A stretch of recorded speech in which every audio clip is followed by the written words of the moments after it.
Good evening.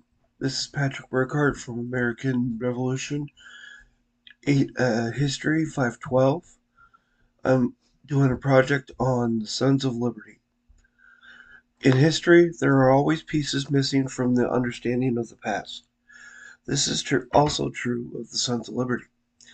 If you were to ask most individuals about the Sons of Liberty, those that even remember them would say that they were from Boston, Massachusetts, and created sometime around 1765.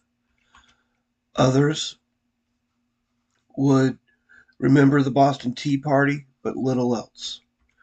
Through my research, I uncovered and found that there were branches in just about every populous city and town throughout the colonies.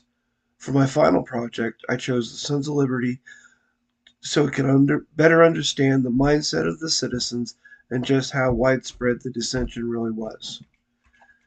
Questions raised during this investigation are numerous, and each one can fill a piece of the puzzle.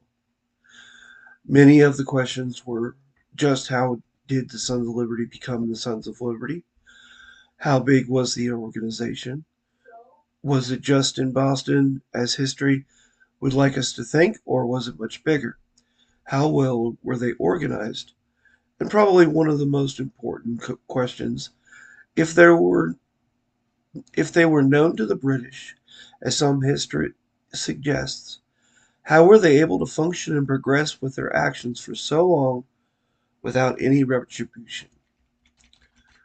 With the end of the French and Indian War, the British Empire was in financial ruin, not just because of the fighting in the Americas, but throughout the world. The philosophy and thought process of the British was that the war had been fought to protect them and the colonists' interests, so they should incur the debt. This action and thought process led to the increasing of taxes within the colony and stationing of soldiers within the American territories. With With the stationing of the soldiers came the Quartering Act. This mandated the forced quartering of soldiers within the homes of the colonists, increased costs to the colonists on top of the already increased taxes incurred. Next came the Sugar Act, a forced tax on sugar, molasses, and rum transported throughout the colonies. Then came the Stamp Act, an act created to tax all paper documents and products. And finally, in 1773, the Tea Act was initiated as another means for the British to gain funds to settle debts for the war. During all of this, the Sons of Liberty was formed as a way to fight back.